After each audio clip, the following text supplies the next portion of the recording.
యానిమేషన్తో ఉన్న పురాతన కథను చూపించడంతో మూవీ స్టార్ట్ అవుతుంది. అందులో అహల్య అనే అమ్మాయి మహర్షి గౌతమునితో పెళ్లి చేసుకుని హ్యాపీగా ఉంటుంది. కానీ అహల్య అందాన్ని చూసి దేవేంద్రుడు ఆమెను పొందాలనుకుంటాడు. ఒకరోజు గౌతముడు బయటికి వెళ్ళినప్పుడు ఇంద్రుడు గౌతముడి రూపంలో అహల్య దగ్గరకు వస్తాడు.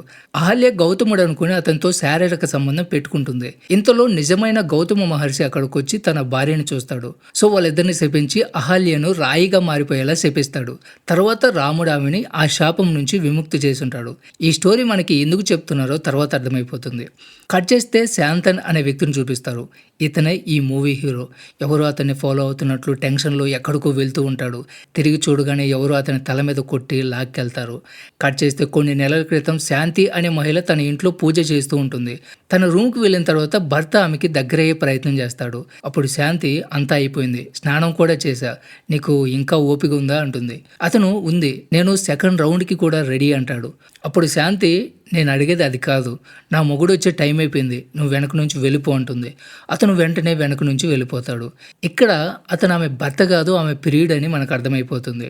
శాంతి భర్త ఒక పోలీస్ ఇన్స్పెక్టర్. అతను ఇంటికి వచ్చిన తర్వాత శాంతిని ముద్దు పెట్టుకోవాలనుకుంటాడు. కానీ ఆమె ముందు స్నానం చేసి భోజనం చేయండి అంటుంది. సో ఇన్స్పెక్టర్ స్నానం చేయడానికి వెళ్తాడు. ఇంతలో బయట ఒక శబ్దం వినిపిస్తుంది. శాంతి కవర్ చేస్తూ ఏం లేదు, పిల్ల అరుస్తుందిలే అంటుంది. తర్వాత ఇన్స్పెక్టర్ స్నానం చేసి వచ్చి తింటూ ఉంటాడు. నువ్వు ఇలా రోజు ఎందుకు లేటుగా వస్తున్నావు అని అడుగుతుంది. అప్పుడు ఇన్స్పెక్టర్, ఒక దొంగ కోసం వెతుకుతున్నాను, అతడి దొంగతనం స్టైలు చాలా డిఫరెంట్గా ఉంటుంది. ఫస్ట్ ఇంట్లో ఉన్న మహిళల్ని లైన్లో పెడతాడు. తర్వాత వాళ్ళ ఇంట్లోకి వెళ్ళి విలువైన వస్తువుల్ని దొంగలిస్తాడు. చాలా ఇళ్లలో ఇలానే చేశాడు. ఎలాగైనా సరే అతను పట్టుకోవాలంటాడు. ఇంతలోనే అతనికి అసిస్టెంట్ ఫోన్ చేసి ఆ దొంగ ఇంకొన్ని ఇళ్లలో ఆడవాళ్ళను మాయ చేసి వాళ్ళ ఇంట్లో దొంగతనాలు చేశాడు అని చెప్తాడు. కట్ చేస్తే ఒక హోటల్ని చూపిస్తారు. అక్కడ వర్కింగ్ బాయ్ ఒక రూమ్లోకి వెళ్ళి ఒక వ్యక్తిని లేపుతాడు. ఇతను ఎవరో కాదు, మూవీ స్టార్టింగ్లో చూసిన మన హీరో శాంతన్. శాంతన్ కోపంతో రొమాంటిక్గా పాట పాడుతూ నా ఫేవరెట్ హీరోయిన్తో కలలో ఉంటే నువ్వు వచ్చి ఆ కళలన్నీ చెడగొట్టేశావు, మళ్ళీ నన్ను లేపితే నేను చంపేస్తానంటాడు. ఆ తర్వాత మేరీ అనే అమ్మాయిని చూపిస్తారు. మేరీ భర్త ఒక బిజినెస్ మ్యాన్. భర్త పనికి వెళ్ళిన వెంటనే మేరీ శాంతన్ వైపు చూసి నవ్వుతూ ఉంటుంది. శాంతన్ కూడా నవ్వుతాడు. అంటే వీళ్ళిద్దరి మధ్య సీక్రెట్ రిలేషన్ నడుస్తూ ఉంటుంది. శాంతన్ అన్న అనే వ్యక్తి దగ్గర పనిచేస్తూ ఉంటాడు. శాంతన్ అన్నతో ఆమెనే నేను వల్లో వేసుకున్నాను, త్వరలోనే నేను అనుకున్నది కూడా తీసుకుంటాను అంటాడు. అప్పుడు అన్న, నాకు ఆమె ఇంట్లో ఉన్న ఆ పవిత్ర క్రాస్ కావాలి అంటాడు. శాంతన్ అది కూడా నేనే తీసుకొస్తాను అంటాడు. తర్వాత శాంతన్ మేరీ ఇంట్లోకి వెళ్ళాలనుకుంటాడు. కానీ ఇంట్లో సీసీటీవీలు ఉంటాయి. అందుకే అతను జాగ్రత్తగా దాక్కుంటూ లోపలికి వెళ్తాడు. లోపలికి వెళ్ళగానే డోర్ ఆటోమేటిక్గా మూసుకుంటుంది. మేరీ డోర్ మూసేసి ఇంత లేట్గా ఎందుకు వచ్చావంటుంది. శాంతన్, నీ మొగుడు ఇంటి నిండా సీసీటీవీలు పెట్టాడు, వాటి నుంచి తప్పించుకోవడానికి చాలా కష్టమైపోయింది అంటాడు.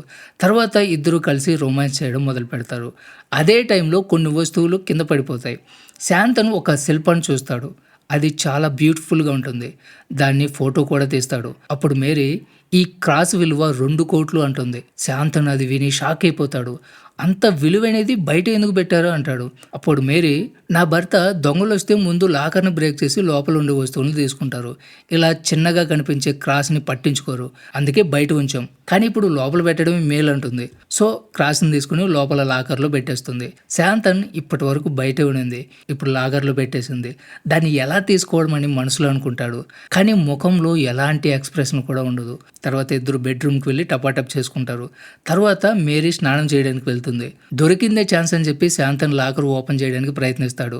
కానీ పాస్వర్డ్ తెలియదు. నార్మల్గానే అందరూ డేట్ ఆఫ్ బర్త్ పెట్టుకుంటారు అనుకుని మేరీని, నీ డేట్ ఆఫ్ బర్త్ ఏంటి అంటాడు. ఈ తెక్కల్ది ఏం బర్త్డే గిఫ్ట్ ఇవ్వాలనుకుంటున్నావా అంటూ డేట్ కూడా చెప్పేస్తుంది. వీడు వెంటనే ఎంటర్ చేయగానే లాకర్ ఓపెన్ అయిపోతుంది. శాంతన్ ఏమీ చెప్పకుండా క్రాస్ని తీసుకుని దాచేసుకుంటాడు. ఆ తర్వాత మేరీ వస్తుంది. ఇద్దరు అలా నార్మల్గా మాట్లాడుకుని అక్కడి నుంచి వెళ్ళిపోతాడు. నెక్స్ట్ సీన్లో మనం అన్నాన్ని చూస్తాం. వీడు బయట ప్రపంచంలో నిజాయితీగా ట్రావెల్ ఏజెన్సీ నడిపే వ్యక్తి. కానీ లోపల మాత్రం శాంతన్ లాంటి వాళ్ళని బాగా వాడుకుని దొంగతనాలు చేస్తుంటాడు. తర్వాత అన్న నారాయణ అనే వ్యక్తితో మాట్లాడుతూ ఉన్నప్పుడు శాంతన్ వస్తాడు. నారాయణ వెళ్ళిపోయిన తర్వాత శాంతన్ లోపలికి వస్తాడు. వీడు దొంగలించిన క్రాస్ని అతనికి ఇచ్చేస్తాడు. అన్న అది చూసి చాలా హ్యాపీగా ఫీల్ అవుతాడు. అప్పుడు శాంతన్, నేను చాలా రిస్క్ చేశాను, నాకు మంచి అమౌంట్ ఇవ్వాలి అంటాడు. అప్పుడు అన్న అంటాడు, ఇది అమ్మిన తర్వాత నీకు రావాల్సిన మొత్తం నీకు ఇచ్చేస్తాను, ఇప్పటికి ఇది తీసుకో, ఇలాగే నేను వాడుకుంటాను అంటాడు. అప్పుడు శాంతన్ ఈ పని మానేయాలనుకుంటున్నాను, ఏదైనా పెద్ద దొంగతనం చేసి జీవితాన్ని సెటిల్ చేసుకోవాలనుకుంటున్నాను, ఇది చాలా రిస్క్ అంటాడు. ఇంకోవైపు ఇన్స్పెక్టర్ చాలా టెన్షన్లో ఉంటాడు. శాంతితో ఆ దొంగ చాలా మందిని మాయ చేసి వాళ్ళ ఇంట్లో నుంచి విలువైన వస్తువులు దొంగిలించి పారిపోతున్నాడు, అందుకే మన ఇంటికి కూడా సీసీటీవీ పెట్టాలనుకుంటున్నాను అంటాడు. అయితే శాంతికి ఇది నచ్చదు, ఎందుకంటే ఇలా చేస్తే ప్రియుడు ఇంటికి రాలేడు కాబట్టి. అప్పుడు భర్తతో, అంటే నువ్వు నన్ను అనుమానిస్తున్నావు అనమాట అంటుంది. ఇన్స్పెక్టర్, చచా నీ గురించి కాదు, ఇది నీ సేఫ్టీ కోసమే, సర్లే వాటిని పెట్టనులే అంటాడు. తర్వాత శాంతన్ తన రూమ్లో ఉంటాడు. మేరీ వచ్చి ఆ క్రూజ్ కనిపించట్లేదు అంటుంది. శాంతన్ ఏమీ తెలియనట్లు అలా ఎలా మిస్ అయింది అంటాడు. మేరీ, నాకు కూడా అర్థం కావడం లేదు, నువ్వు ఫోటో తీసావు కదా, ఆ ఫోటో పంపు, దాన్ని కాపీ తీయించి ఇంట్లో పెడతా అంటుంది. శాంతన్ ఫోటో కూడా పంపించేస్తాడు. మేరీకి అతని మీద ఎటువంటి అనుమానం కలగదు. ఆమె ఇంటికి వెళ్ళగానే ఆమె భర్తకి క్రాస్ మిస్ అయిపోయిందని తెలిసిపోతుంది. ఆ క్రాస్ పోయిందని ఇన్స్పెక్టర్కి ఫోన్ చేసి, సార్ ఇది కోట్ల విలువ చేసే క్రాసు, దయచేసి వెతికి పెట్టండి అని వేడుకుంటాడు. ఇంతలో మేరీ వచ్చి, నేనే సేఫ్గా లాకర్లో పెట్టాను, తీసుకొస్తాను ఉండు అంటుంది. లోపలికి వెళ్ళి డూప్లికేట్ హోలీ క్రాస్ని తీసుకొస్తుంది. అప్పటికే కోపంతో ఊగిపోతున్న భర్త ఆ డూప్లికేట్ని నేలకేసి కొట్టి, ఇది నకిలీది, ఒరిజినల్ క్రాస్ ఎక్కడ, నువ్వే ఏదో చేసావంటాడు. తర్వాత ఓపిక చేసుకుని మేరీని కూల్ చేసి, ఇంట్లో ప్రతి చోట చూసాం, ఎక్కడ కనిపించలేదు, ఎవరైనా వ్యక్తి ఇంట్లోకి వచ్చాడా అని అడుగుతాడు. అయితే మేరీ ఏం చెప్పకుండా మౌనంగా లోపలికి వెళ్ళిపోతుంది. ఆమె భర్త మాత్రం అనుమానంగా చూస్తూ ఉంటాడు. ఒక 2-3 సెకండ్ల తర్వాత లోపల నుంచి గన్ను పేలిన శబ్దం వినిపిస్తుంది. తన గుట్టు రట్టవుతుందనే భయంతో మేరీ కాల్చుకొని చనిపోతుంది. తర్వాత శాంతన్ గదిలో ఉన్నప్పుడు ఇంట్లో పనిచేసే ఒక అబ్బాయి వచ్చి, అన్న నీ గురించి పోలీసులు అడుగుతున్నారు అంటాడు. అంతే వెంటనే శాంతన్ బయట గేట్ నుంచి కాకుండా బ్యాక్ డోర్ నుంచి పారిపోవాలని ట్రై చేస్తాడు. కానీ పోలీసులు అతన్ని పట్టుకుంటారు. శాంతన్ వాళ్ళని తోసేసి మరోసారి పారిపోవడానికి ప్రయత్నిస్తాడు. అంతలో ఇన్స్పెక్టర్ జీప్లో అక్కడికి వస్తాడు. శాంతన్ పారిపోతూ ఉంటే జీప్తో ఢీ కొడతాడు. ఇక్కడే మనకు ఒక ట్విస్ట్ తెలుస్తుంది. శాంతన్ సడన్గా కళ్ళు తెరుస్తాడు. అంటే ఇదంతా కళ అనమాట. మేరీ చనిపోయిన విషయం మాత్రం నిజమే, కానీ మిగతా అంతా కూడా శాంతన్ కళ. తర్వాత శాంతన్ కేసుని వెరిఫై చేస్తారు. ప్రేమతో మోసం చేసి 15 ఏళ్లలో చోరీ చేశాడు అని తెలుస్తుంది. తర్వాత శాంతన్ తన బాస్ అన్నతో, ఈసారి నేను ఖచ్చితంగా దొరికిపోతాను, ఇక చాలు, ఆపేస్తున్నాను అంటాడు. అప్పుడు ఆన, చివరిగా నువ్వు ఒకటి చేయి, నీకు చాలా పెద్ద మొత్తంలో డబ్బులు వస్తుంది, నీ లైఫ్ సెటిల్ అయిపోతుంది, ఇక మళ్ళీ ఇలాంటి పనులు చేయాల్సిన అవసరం ఉండదు అంటాడు. సో అన్న ఇప్పుడు శాంతన్కి ఒక టార్గెట్ చెప్తాడు. నిన్న నా ట్రావెల్ ఏజెన్సీకి నారాయణ్ అనే వ్యక్తి వచ్చాడు. అతని ఇంట్లో అహల్య అనే ఎంతో విలువైన విగ్రహం ఉంది, కోట్లలో విలువ చేస్తుంది. నారాయణ్ ఆ విగ్రహాన్ని ఇంట్లోనే పెట్టి పూజిస్తూ ఉంటాడు.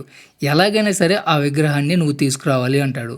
అలాగే నారాయణ ఇంట్లో ఒక ఇల్లు అద్దెకి ఉంది, నేను నారాయణ్తో మాట్లాడి నిన్ను అద్దెకు పంపించేలా చేస్తాను, అలా నువ్వు ఇంట్లోకి సులభంగా ఎంటర్ అవ్వగలవు, అప్పుడే పని ఈజీ అవుతుంది అంటాడు. సో శాంతన్ అన్న చెప్పిన ప్రకారం నారాయణ ఊరికి వెళ్తాడు.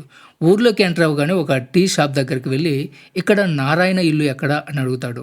సుధీర్ అనే వ్యక్తి వచ్చి, నన్ను ఫాలో చేయండి, నేను తీసుకెళ్తాను అంటాడు. సుధీర్ శాంతన్ని నారాయణ ఇంటికి తీసుకెళ్తూ, ఇక్కడికి ఎందుకు వచ్చావు అని అడుగుతాడు. శాంతన్, నేను ఒక అమ్మాయిని ప్రేమిస్తున్నాను, ఆమె ఇక్కడే ఉంటుంది, ఆమె కోసమే ఇక్కడికి వచ్చాను అని అబద్ధం చెప్తాడు. సుధీర్ నారాయణకి కొంచెం కోపం ఎక్కువగా ఉంటుంది, జాగ్రత్తగా ఉండండి అంటాడు. తర్వాత ఇంటికి తీసుకెళ్తాడు. అక్కడ శాంతన్ ఒక అందమైన అమ్మాయిని చూస్తాడు. ఆమె పేరు అహల్య. ఆమె ఒక పిల్లితో సంస్కృతంలో మాట్లాడుతూ ఉంటుంది. శాంతన్ షాక్ అయిపోయి, ఏమండి పిల్లితో ఎందుకు సంస్కృతంలో మాట్లాడుతున్నావు అంటాడు. అహల్య నీతో కూడా మాట్లాడగలనని సంస్కృతంలో చెప్తుంది. శాంతన్ నవ్వుతూ నాకు సంస్కృతం రాదంటాడు. అలా ఇద్దరు మాట్లాడుకుంటూ ఉంటారు. తర్వాత శాంతన్ లోపలికి వెళ్ళి నారాయణ్ని కలుస్తాడు. చిత్ర అనే మహిళ శాంతన్కి కాఫీ ఇస్తుంది. నారాయణ అద్దె గది గురించి మాట్లాడుతూ ఉండగా చిత్ర బయటికి వెళ్ళిపోతుంది. శాంతన్ కళ్ళు మాత్రం అహల్య వైపే ఉంటాయి. మనసులో ఇది నారాయణ కూతురా అనుకుంటాడు. అయితే నారాయణ్ ఆమె నా భార్య అంటాడు. ఇది విని శాంతన్ షాక్ అయిపోతాడు. ఈ ముసలోడికి యంగ్ వైఫ్ ఎలా సెట్ అయిపోయింది అని ఆశ్చర్యపడతాడు. తర్వాత నారాయణ్ శాంతన్కి ఒక రూమ్ చూపించి ఇది క్లియర్గా లేదు, అడ్జస్ట్ అయిపో అంటాడు. అప్పుడు శాంతన్ ఫ్రెండ్లీగా నో ప్రాబ్లం, నేను క్లీన్ చేసుకుంటాను అంటాడు. కొంచెం సేపు తర్వాత రమేష్, సురేష్ అనే 2 వ్యక్తులు అక్కడికి వస్తారు. ఈ ఏరియాలో కొత్తగా ఎవరైనా అద్దెకు వస్తే వాళ్ళ దగ్గర నుంచి మేము కమిషన్ తీసుకుంటాం, నువ్వు కూడా ఇవ్వాలి అంటారు. శాంతన్ ఏ కమిషన్ అంటాడు. అప్పుడు వాళ్ళు ఈ ఏరియాలో కమిషన్ సిస్టమ్ గురించి వివరంగా చెప్తారు. శాంతన్ బాగా ఆలోచించి, వీళ్ళు నా ఫ్యూచర్కి ఉపయోగపడవచ్చు, వీళ్ళని అడిగి ఇంట్లో జరిగే విషయాలు కూడా తెలుసుకోవచ్చు అనుకుని వాళ్ళకి కమిషన్ ఇచ్చేస్తాడు. వాళ్ళిద్దరు వెళ్ళిపోయిన తర్వాత నారాయణ శాంతన్ శాంతన్తో, నీ దగ్గర కూడా డబ్బులు తీసుకున్నారా, వీళ్ళు తలనొప్పిగా తయారైపోయారు అంటాడు. తర్వాత శాంతన్, నారాయణ గారు మీరు ఎక్కడికైనా వెళ్తున్నారా అంటాడు. నారాయణ్, ఒక చిన్న పని ఉంది, నువ్వు రూమ్ క్లీన్ చేసుకుని రెస్ట్ తీసుకుంటాడు. ఇంతలో అహల్య పాట పాడుతున్న శబ్దం వినిపిస్తుంది. శాంతన్ రూమ్లోకి వెళ్ళి, ఈ పాట నువ్వేనా పాడింది అంటాడు.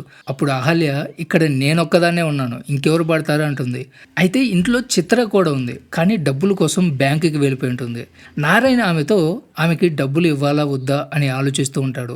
చిత్ర ఇస్తే మంచిదే కదా అంటుంది. వీళ్ళిద్దరి మధ్య మాటలు క్లియర్గా మనకు అర్థం కావు. ఇది సస్పెన్స్తో ఉంటుంది. అదే టైంలో మరోపక్క సుధీర్ కూడా మూడీగా కనిపిస్తూ ఉంటాడు. పక్కనే ఉన్న ఒక కుర్రాడు, ఏంటి ఇంత సైలెంట్గా ఎందుకున్నావు అంటాడు. సుధీర్ ఏమీ చెప్పకుండా అక్కడి నుంచి మౌనంగా వెళ్ళిపోతాడు. అతని ముఖంలో ఏదో బాధ క్లియర్గా కనిపిస్తూ ఉంటుంది, కానీ ఎవ్వరికీ కూడా చెప్పడు. ఇంకోవైపు శాంతన్ డ్రాయింగ్ వేస్తూ ఉంటాడు. డ్రాయింగ్ని గోడపై అంటిస్తుంది. ఇంతలో శాంతన్ సుధీర్ ఇంట్లో ఎవరితోనో మాట్లాడుతూ ఉండడం గమనిస్తాడు. శాంతన్ మనసులో, ఈ సుధీర్ గాడు ఏదో సీక్రెట్గా మాట్లాడుతున్నాడు అనుకుంటాడు. తర్వాత సుధీర్ తన ఇంటి దగ్గరే సిగరెట్ తాగుతూ ఉంటాడు. శాంతన్ దగ్గరికి వెళ్ళి సరదాగా ఏం చేస్తున్నావు అని అడుగుతాడు. అయితే సుధీర్ నిజం దాచేసి మాట్లాడతాడు. శాంతన్ తన రూమ్కి వెళ్తుంటే చిత్ర బయటకు వస్తుంది. ఆమె ఏంటి సంగతి అంటుంది. శాంతన్ ఏదో శబ్దం వినిపించింది, చెక్ చేయడానికి వెళ్తున్నా అంటూ రూమ్లోకి వెళ్ళిపోతాడు. ఈలోపు శాంతన్ వేసిన అహల్య పెయింటింగ్ గాలికి కింద పడిపోతుంది. అహల్య ఆ డ్రాయింగ్ తీసుకుని అతని దగ్గరికి వెళ్ళి, ఈ డ్రాయింగ్ నువ్వే వేసావా అంటుంది. శాంతనేమో ఆమెను చూస్తూనే ఉంటాడు. అక్కడ ఉన్న అల్మరా పైన ఉన్న బాక్స్ దగ్గరికి వెళ్తాడు. అహల్య, ఆ బాక్స్లో నా పర్సనల్ వస్తువులు ఉన్నాయి అంటుంది. శాంతన్ ఆ బాక్స్ ఓపెన్ చేస్తాడు. అందులో ఒక విచిత్రమైన రాయి ఉంటుంది. అహల్య, ఇది మామూలు రాయి కాదు, ఇది ఒక మాయా రాయి. దీన్ని చేతిలో పెట్టుకుని నేను చెప్పిన మంత్రాన్ని జపిస్తే నీకు నచ్చిన రూపం వస్తుంది అంటుంది. కానీ శాంతన్ నమ్మడు. ఆమె నవ్వుతూ, ట్రై చెయ్యి, కానీ ఈ మంత్రం ఒంటరిగా జపించాలి. నేను ఇంట్లోకి వెళ్తున్నా, ఆ రాయి తీసుకుని నా గదిలోకి రా, అప్పుడు నీకు తెలుస్తుంది అంటుంది. తర్వాత అహల్య ఇంట్లోకి వెళ్ళి స్నానం చేస్తుంది. శాంతన్ ఆమె చెప్పిన మంత్రాన్ని జపిస్తూ ఆ రాయితో ఆమె ఇంట్లోకి వెళ్తాడు. ఫస్ట్ పూజ మందిరానికి వెళ్తాడు. అక్కడ అహల్య విగ్రహం ఉంటుంది. దీన్నే శాంతన్ దొంగతనం చేయాలనుకుంటున్నాడు. కానీ అహల్య పాట పాడటం మొదలు పెడుతుంది. శాంతన్ మనసు మార్చుకుని విగ్రహాన్ని వదిలేస్తాడు. తర్వాత ఆమె గదికి వెళ్ళిపోతాడు. అహల్య అతన్ని తన భర్తలాగా ఊహించుకుని, ఆఫీస్ ఎప్పుడైపోయింది, ఇంత తొందరగా ఎలా వచ్చావు అంటుంది. అప్పుడు అద్దంలో శాంతన్ రూపం కాకుండా నారాయణ్ రూపం కనిపిస్తుంది. అది చూసి శాంతన్ షాక్ అయిపోతాడు. అహల్య, ఇప్పుడైనా నమ్ముతావా ఇది మాయారాయి అని అంటుంది. కట్ చేస్తే సీన్ ప్రెజెంట్కి వస్తుంది. హాస్పిటల్లో శాంతన్ బెడ్ మీద ఉంటాడు. అక్కడికి ఇన్స్పెక్టర్, సబ్ ఇన్స్పెక్టర్ వస్తాడు. సబ్ ఇన్స్పెక్టర్, వీడు ఒక ఇంట్లో దొంగతనానికి వెళ్ళి ఒక మహిళని చంపేసి పారిపోతూ ఉండగా ఆమె భర్త వీడిని తలకేసి కొట్టాడు అంటాడు. అయితే రికార్డుల ప్రకారం శాంతన్ చాలా చోట్ల దొంగతనాలు చేశాడు, కానీ హత్య మాత్రం చేయలేదు. సో హత్య నిజంగా ఇతనే చేశాడా, లేదా ఇంకెవరైనా చేసి ఇతనిపై మోపారా అనుకుంటారు. తర్వాత శాంతన్ మెల్లిగా కోలుకుంటాడు. ఇన్స్పెక్టర్, నువ్వు టాప్ లెవెల్ దొంగని నాకు తెలుసు, కానీ ఈ హత్య నువ్వు చేసావా లేదా అనేది నేను తెలుసుకోవాలి అంటాడు. ఇప్పుడు మళ్ళీ ఫ్లాష్ బ్యాక్ చూపిస్తారు. అహల్య గదిలో శాంతన్ నారాయణుడి రూపంలో కనిపిస్తాడు. అయితే అద్దంలో తన అసలైన రూపం కనిపిస్తుంది. అప్పుడు శాంతన్, నీ మాయా నాటకం నాకు అర్థమైపోయింది, ఇదంతా నా భ్రమ, నిజంగా నేను నారాయణుడిలా మారిపోలేదు, నేను శాంతన్ అంటాడు. తర్వాత, నువ్వు చాలా అందమైన అమ్మాయివి, కానీ ఒక ముసలాన్ని ఎందుకు చేసుకున్నావు అంటాడు. అప్పుడు అహల్య, నిజానికి పెళ్లి తర్వాత నాకు ఒకడు నచ్చాడంటుంది. ఇక్కడ ఆమె ఫ్లాష్ బ్యాక్ చూపిస్తారు. అతని పేరు సంతోష్. ఇతను రెంట్కి ఇల్లు వెతుక్కుంటూ నారాయణ హౌస్కి వస్తాడు. అక్కడ చిత్ర అనే అమ్మాయి ఉంటుంది.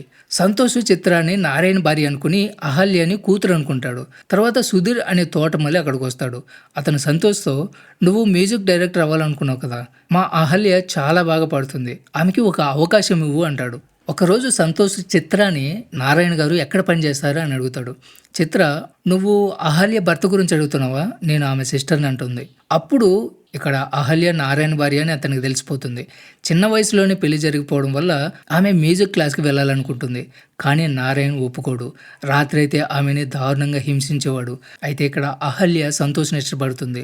ఒకరోజు సంతోష్ డైరీ చదువుతున్నప్పుడు అతను లాగేసుకుని, దయచేసి చదవద్దు, నన్ను ఎగతాళి చేస్తావని చెప్పి డైరీని అల్మరాపై పెడతాడు. అలా వాళ్ళ మధ్య మెల్లిగా కనెక్షన్ ఏర్పడుతుంది. ఒకరోజు సంతోష్ ఫ్రెండ్స్ వస్తారు. వాళ్ళకి అహల్యతో అతనికి ఉన్న రిలేషన్ తెలిసిపోతుంది. దీంతో వాళ్ళు వాళ్ళు తక్కువ చేసి మాట్లాడతారు. ఆ తర్వాత అహల్య సంతోష్‌ని రూమ్‌లోకి పిలుస్తుంది. సుధీర్ దీన్ని గమనిస్తూ ఉంటాడు. తర్వాత సంతోష్ ఫ్రెండ్స్ అహల్యని పాట పాడమంటారు. ఆమె చాలా అద్భుతంగా పాడుతుంది. అయితే నారాయణ్ అక్కడికొచ్చేస్తాడు. ఆమె చెంప చెల్లుమనిపించి సంతోష్ అతని ఫ్రెండ్స్‌ని తిట్టి, "మీరు ఇలాంటివి చేస్తే ఇల్లు ఖాళీ చేయాల్సొస్తుంది" అంటాడు. సంతోష్ ఫ్రెండ్స్ అక్కడి నుంచి వెళ్ళిపోతారు. కానీ శాంతన్ మాత్రం వెళ్ళడు. ఎందుకంటే అతని కాలు ఇంకా నయం కాలేదు. అలా కొన్ని రోజుల తర్వాత సంతోష్ కాలు కూడా నయమైపోతుంది. అప్పుడే చిత్ర అతన్ని కలవడానికి వస్తుంది. ఆమె, "నారాయణ ఎలా మాట్లాడాడో చూశాను. అందుకు సారీ. అహల్యని చాలా టార్చర్ చేస్తున్నాడు. నేను ఎంత ప్రయత్నించినా ఆమెను ఆ నరకం నుంచి బయటికి తీసుకురాలేకపోతున్నాను. కానీ నువ్వు వచ్చినప్పటి నుంచి ఆమె ముఖంలో నవ్వు కనిపిస్తుంది. ఆమె హ్యాపీనెస్ ఇలాగే ఉండాలని నా కోరిక. నువ్వు ఆమెని నిజంగా ఇష్టపడితే దయచేసి ఇక్కడి నుంచి తీసుకెళ్ళిపో. నేను నీకు హెల్ప్ చేస్తాను" అంటుంది. తర్వాత సీన్లో చిత్ర, అహల్య టెంపుల్లో ఉంటారు. అప్పుడే సంతోష్ అక్కడికి వస్తారు. అహల్య ఒంటరిగా మాట్లాడదామంటుంది. చిత్ర కూడా అక్కడి నుంచి వెళ్ళిపోతుంది. సంతోషు, "నేను నిన్ను ఈ నరకంలో ఉండనివ్వను. నువ్వు నాతో రావాలి. మనిద్దరం బయట ఎక్కడైనా హ్యాపీగా ఉందామంటాడు. కానీ అహల్య చాలా భయపడిపోతుంది. "నా భర్తకు తెలిస్తే నన్ను నిన్ను ఇద్దరిని చంపేస్తాడు" అంటుంది. ఇదే విషయం చిత్రకి కూడా చెప్తుంది. చిత్ర ఒక ప్లాన్ చేస్తుంది. 3 రోజుల్లో నారాయణ్ సిటీకి వెళ్తున్నాడు. నేను కూడా ఆఫీస్ పనికి వెళ్ళిపోతాను. ఇదే మీకు మంచి అవకాశం. ఆ రోజు నువ్వు సంతోష్ కలిసి ఇక్కడి నుంచి వెళ్ళిపోండి అంటుంది. తర్వాత 3 రోజుల తర్వాత అదే రోజు వస్తుంది. నారాయణ్ కూడా ఇంట్లో ఉండడు. సంతోష్ తన బ్యాగ్ తీసుకుని అహల్య ఇంటికి వస్తాడు. అంతకు ముందే సంతోష్ అహల్యతో, "నిన్ను వెస్ట్రన్ డ్రెస్లో చూస్తే బాగుంటుందని" చెప్తాడు. అందుకే అహల్య ఈ రోజు చీర వేసుకోకుండా వెస్ట్రన్ డ్రెస్ వేసుకుంటుంది. నారాయణ ఇంటికి రాడు కాబట్టి ఇద్దరు ఒక్కటవ్వాలనుకుంటారు. అప్పుడే సంతోష్ అహల్య ఇంట్లో ఉన్న విగ్రహం గురించి అడుగుతాడు. "మీకు మూవీ స్టార్టింగ్లో అహల్య కథని యానిమేషన్ ద్వారా చూపించిన విషయం మీకు గుర్తుంది కదా, అదే విగ్రహం గురించి అహల్య చెప్తుంది. ఇది చాలా విలువైన విగ్రహం" అంటుంది. అప్పుడు సంతోష్ తన బ్యాగ్ నుంచి ఒక రాయి తీసి చూపిస్తాడు. "ఇది చాలా అందమైన రాయి. దీన్ని చేతిలో పట్టుకుని మంత్రం పలికితే ఎవరి రూపంలోకైనా మారిపోతుంది" అంటాడు. అహల్య నమ్మదు. సంతోష్, "నువ్వు నీ రూమ్లోకి వెళ్ళి కళ్ళు మూసుకో. నేను రాయి తీసుకొస్తాను. అప్పుడు నువ్వు నన్ను కాకుండా వేరే రూపంలో చూస్తా" ఉంటాడు. అహల్య నమ్మదు. కానీ బెడ్ మీదకి వెళ్ళి కళ్ళు మూసుకొని కూర్చుంటుంది. ఇంతలో నారాయణ్ వాయిస్ వింటుంది. ఆమె భయంతో ఉచ్చబోసుకుంటుంది. వెంటనే కళ్ళు తెరుస్తుంది. కానీ ఇక్కడికి నారాయణ్ రాలేదు. ఆ వాయిస్ సంతోష్ ఇమిటేట్ చేస్తూ ఉంటాడు. అప్పుడు సంతోషం ఒక నిజం చెప్తాడు. "ఈ రాయిలో ఏ మాయ లేదు. నేను జస్ట్ జోక్ చేశాను" అంటాడు. ఆ తర్వాత ఇప్పుడు ఇద్దరు దగ్గరైపోతారు. సంతోష్ ముందు సిటీలో ఒక మంచి ఇల్లు చూసి నేను అక్కడికి పిలుస్తానంటాడు. అహల్య కూడా ఓకే అంటుంది. ఇంతలోనే నారాయణ ఇంటికి వస్తాడు. ఇద్దరు చాలా భయపడిపోతారు. అహల్య, "నువ్వు వెనక డోర్ నుంచి బయటకు వెళ్ళిపోంటుంది. మొత్తం నేను చూసుకుంటాను" అంటుంది. సంతోష్ వెంటనే బయటకు వెళ్ళిపోతాడు. అహల్య డోర్ ఓపెన్ చేస్తుంది. నారాయణ, "ఇంట్లో ఏదో శబ్దం వినిపిస్తుంది" అంటాడు. అప్పుడు అహల్య సంస్కృతంలో "ఏం లేదు, బిల్లి వచ్చింది" అంటుంది. ఇక్కడ బిల్ల అనేది మలయాళంలో పిల్లి అని అర్థం వస్తుంది. అయితే సంస్కృతంలో ప్రేమగా పిలిచి ప్రియుడు అని అర్థం ఉంటుంది. నారాయణ్ షాక్ అయిపోయి, "ఏమన్నావు" అని అడుగుతాడు. అహల్య వెంటనే, "నేను మలయాళంలో చెప్పాలనుకుని సంస్కృతంలో చెప్పేశా. పిల్లి ఇంట్లోకి వచ్చింది అంతే" అంటుంది. ఇలా మొత్తం స్టోరీని శాంతనికి చెప్తుంది. అతను చాలా నవ్వుకుంటాడు. కానీ ప్రెజెంట్ టైంలో ఇన్స్పెక్టర్ ఈ స్టోరీని శాంతన్ నోటి నుంచి వినాలన్న ఇంట్రెస్ట్తో ఉంటాడు. ఎందుకంటే ఒకరోజు తన భార్య శాంతి కూడా "నేను నా బ్యాడ్జ్ని పర్సనల్గా పెట్టుకున్నాను" అని చెప్పుంటుంది. ఇప్పుడు ఇన్స్పెక్టర్కి ఒక డౌట్ వస్తుంది. మేబీ శాంతికి కూడా లవర్ ఉండొచ్చు. ఆమె బ్యాడ్జ్ అనిందంటే అతడే కావచ్చు అనుకుంటాడు. "నువ్వు పిల్లి గురించి చెప్పినప్పుడే నీ లవర్ గురించి చెప్పావా" అంటాడు. శాంతి వెంటనే కాల్ కట్ చేస్తుంది. ఇప్పుడు ఇన్స్పెక్టర్ శాంతన్ని తర్వాత ఏం జరిగింది అని అడుగుతాడు. శాంతన్, "నేను అహల్యని సంతోష్ ఏమయ్యాడు, పారిపోయాడా అని అడిగాను" అంటాడు. ఇప్పుడు మళ్ళీ ఫ్లాష్ బ్యాక్ చూపిస్తారు. శాంతన్ అలా అడుగుతున్నప్పుడు నారాయణ ఇంటికి వస్తున్నాడని అహల్య చెప్తుంది. సో ఇద్దరు చాలా భయపడతారు. అహల్య, "నువ్వు ఇక్కడే దాక్కో" అంటుంది. శాంతన్ వెంటనే దాక్కుంటాడు. అహల్య డోర్ ఓపెన్ చేస్తుంది. నారాయణ్ అహల్యని ఏం అడగకుండా బ్యాగ్ పెట్టేసి తన రూమ్లోకి వెళ్తాడు. కానీ అప్పుడే విచిత్రంగా నారాయణ్ అహల్య శరీరంలోకి వెళ్ళినట్లు కనిపిస్తుంది. అంటే దెయ్యంలాగా ఆమె శరీరంలోకి పోతాడు. శాంతన్, "ఇప్పటి వరకు నేను ఎవరితో మాట్లాడుతున్నాను, అహల్య నాకు మాత్రమే కనిపిస్తుందా" అనుకుని అక్కడి నుంచి పారిపోతాడు. కానీ డోర్ దగ్గర జారి కింద పడిపోతాడు. అప్పుడే అహల్య చనిపోయిందని తెలుస్తుంది. ఆమె ఫోటోకి దండ కూడా వేసుంటారు. అంటే అహల్య చనిపోయిందా? నేను ఇన్ని రోజులు దెయ్యంతో మాట్లాడుతున్నానా అని షాక్ అయిపోతాడు. భయంతో ఇంట్లో నుంచి పారిపోతాడు. నారాయణ కూడా అతను చూసి వెంబడిస్తాడు. శాంతని పట్టుకుని పోలీసులకి అప్పగిస్తాడు. కానీ అహల్య ఎలా చనిపోయింది అన్నది మాత్రం క్లారిటీగా లేదు. ప్రెజెంట్లో నారాయణ ఇంట్లో కూర్చొని ఖాతాలు చెక్ చేస్తూ ఉంటాడు. ఇన్స్పెక్టర్, "శాంతన్ నీ భార్యని చంపేశాడని, అందుకే నువ్వు అతని తల మీద కొట్టి పోలీసులకు అప్పగించావని చెప్తున్నావు" అంటాడు. నారాయణ్ అవును అని సమాధానం ఇస్తాడు. ఇన్స్పెక్టర్, "నువ్వు అబద్ధం చెప్తున్నావు. మేము అసలైన వాడిని కనుక్కున్నామంటాడు. ఆ తర్వాత పోలీసు ఒక వ్యక్తిని చూపిస్తాడు. అతను ఎవరో కాదు, సుధీరు. అతను నిజం చెప్పు, అబద్ధం చెప్తే కొడతారు అంటాడు. ఇప్పుడు సుధీర్ జరిగింది మొత్తం చెప్తాడు. ఫ్రెండ్స్, ఇప్పుడు అసలు నిజం అర్థమైపోతుంది. ఇక్కడ సుధీరు చిత్రాన్ని ప్రేమిస్తూ ఉంటాడు. ఆమెని ఇంప్రెస్ చేయడానికి ఎప్పుడు ఏదో ఒకటి చేసేవాడు. చిత్ర అహల్య ఇంట్లో ఉండకూడదు అనుకుంటుంది. ఆమెని చంపేసి నారాయణని పెళ్లి చేసుకోవాలనుకుంటుంది. ఎందుకంటే నారాయణ దగ్గర చాలా డబ్బు ఉంది కాబట్టి. సో తన స్వార్థం కోసం సుధీర్ని వాడుకుంటుంది. అహల్య, సంతోష్ ఇద్దరు ప్రేమించుకుంటున్నట్లు చిత్రకి ఆల్రెడీ తెలుసు. ఈ విషయం నారాయణకి తెలిస్తే అతడు అహల్యని వదిలేస్తాడు. అప్పుడు నేను పెళ్లి చేసుకుంటాను, సో అతని ఆస్తి మొత్తం నాదవుతుంది. నారాయణ బ్రతికే ఉంటే మన ఇద్దరం రహస్యంగా కలుసుకోవచ్చు. అతడు చనిపోయిన తర్వాత మన ఇద్దరం పెళ్లి చేసుకుని లగ్జరీగా బ్రతుకుదాం అంటుంది. అంటే చిత్ర సిస్టర్ని కాపాడడానికి నటించిందనమాట. గోల్ ఏమిటంటే ఆమెను చంపేసి నారాయణ భార్య కావడమే. ఇప్పుడు ఇన్స్పెక్టర్ తర్వాత ఏం జరిగిందని అడుగుతాడు. మళ్ళీ ఫ్లాష్ బ్యాక్లో చూపిస్తారు. చిత్ర చెప్పినట్లే సుధీర్ నారాయణ దగ్గరికి వెళ్ళి అహల్య, సంతోష్ ఇద్దరికి ఎఫ్ఐఆర్ ఉంది అని చెప్తాడు. అప్పుడు నారాయణ్, ఇద్దరు కలిసి ఉన్నప్పుడు నువ్వు నాకు ఫోన్ చేయి, రెడీ హ్యాండెడ్గా పట్టుకుంటాను అంటాడు. సుధీర్ కూడా ఓకే అంటాడు. తర్వాత సంతోష్ అహల్య రూమ్లో ఉన్నప్పుడు సుధీర్ కాల్ చేయగానే నారాయణ వచ్చేస్తాడు. సంతోష్ వెంటనే పారిపోతాడు. కానీ నారాయణ వదలడు. వెంబడించి బలంగా తలపైన కొడతాడు. అక్కడికక్కడే సంతోష్ చనిపోతాడు. ఆ తర్వాత కోపంతో అహల్యను కూడా చంపేస్తాడు. ఈ ఇద్దరి డెడ్ బాడీస్ని రహస్యంగా దాచిపెట్టే పని సుధీర్ది. సుధీర్ ఇది నారాయణ కోసం కాకుండా చిత్రాన్ని పొందాలన్న ఉద్దేశంతో చేస్తూ ఉంటాడు. అయితే చివరిలో చిత్ర సుధీర్కి డబ్బులు ఇచ్చి నువ్వు చేసిన పనికి ఇది రివార్డు అని చెప్తాడు. సుధీర్ షాక్ అయిపోతాడు. నువ్వు నన్ను ప్రేమిస్తున్నావని నమ్మి చేశా, డబ్బు కోసం కాదు అంటాడు. ఆమెను కౌగులించుకోవాలని చూస్తాడు. కానీ ఆమె నా దగ్గరికి రావద్దు, డబ్బులు తీసుకుని వెళ్ళిపో అంటుంది. ఇది చూసి సుధీర్ డిప్రెషన్లోకి వెళ్ళిపోతాడు. శాంతనికి ఎప్పట్లాగే సైలెంట్గా కనిపిస్తాడు. తర్వాత శాంతని దగ్గరకు వచ్చి నాకు పెద్ద మొత్తంలో కావాలి, ఇస్తే నేను ఈ ఊరు నుంచి వెళ్ళిపోతానని చిత్రతో చెప్తాడు. అందుకే చిత్ర డబ్బు కోసం బ్యాంకుకి వెళ్ళి ఉంటుంది. అయితే అదే రాత్రి సుధీర్ ఆమె బెడ్రూమ్లోకి వెళ్తాడు. ఆమె వెళ్ళిపో అంటూ ఉంటుంది. కానీ అతను బలవంతంగా మద్యం తాగిస్తాడు. చిత్ర బాగా తాగి మత్తులో ఉంటుంది. ఆ తర్వాత సుధీర్ ఆమెతో టపాటాప్ చేస్తాడు. తర్వాత పొద్దు పొడిచే లోపు సుధీర్ ఇంట్లో నుంచి పారిపోతాడు. అయితే శాంతని ఇంటి నుంచి పారిపోవడానికి కారణం ఏమిటంటే అహల్య ఒక దెయ్యమనే భయంతో పారిపోతాడు. కానీ శాంతని పారిపోతూ ఉన్నప్పుడు నారాయణకి అనుమానం వస్తుంది. వెంటనే చిత్ర బెడ్రూమ్లోకి వస్తాడు. చిత్ర మత్తు దిగిపోయి ఉంటుంది. నారాయణ్, శాంతనికి నీతో ఎఫ్ఐఆర్ ఉంది కదా అంటూ ఆమెను కూడా బాటిల్తో తలపై కుట్టి చంపేస్తాడు. తర్వాత ఆ చావుకి కారణం శాంతన్ అని ప్లాన్ చేస్తాడు. వెంటనే శాంతన్ వెనకబడతాడు. అతను పట్టుకుని పోలీసులకు అప్పగిస్తాడు. కానీ చిత్ర శరీరంపై ఉన్న ఫింగర్ ప్రింట్స్ ద్వారా అది ఎవరు చేశారో తెలుస్తుందని సుధీర్ అంటాడు. తర్వాత సుధీర్ టౌన్ నుంచి పారిపోయేలోపు పోలీసులు అతను పట్టుకుంటారు. అతని స్టేట్మెంట్ వలన నారాయణే అహల్య, సంతోష్లను చంపాడని తెలుస్తుంది. సో ఇద్దరిని అరెస్ట్ చేస్తారు. ఇది చూసి అహల్య ఆత్మ నవ్వుతూ కనిపిస్తుంది. శాంతన్ తను చేసిన దొంగతనం వల్లే జైలుకి వెళ్ళిపోయాడు. నారాయణ్ మర్డర్ కేసు వల్ల లోపలికి వెళ్ళిపోయాడు. చిత్ర సిస్టర్ని మోసం చేసినందుకు చనిపోయింది. సుధీర్ కూడా జైలుకి వెళ్ళిపోయాడు. ఇలా ఎవరైతే తప్పు చేశారో వాళ్ళందరికీ కూడా శిక్ష పడిపోతుంది. ఈ సీన్తోనే మూవీ ఎండ్ అవుతుంది. సో ఇది ఫ్రెండ్స్ ఇవాళ వీడియో. Don't forget subscribe.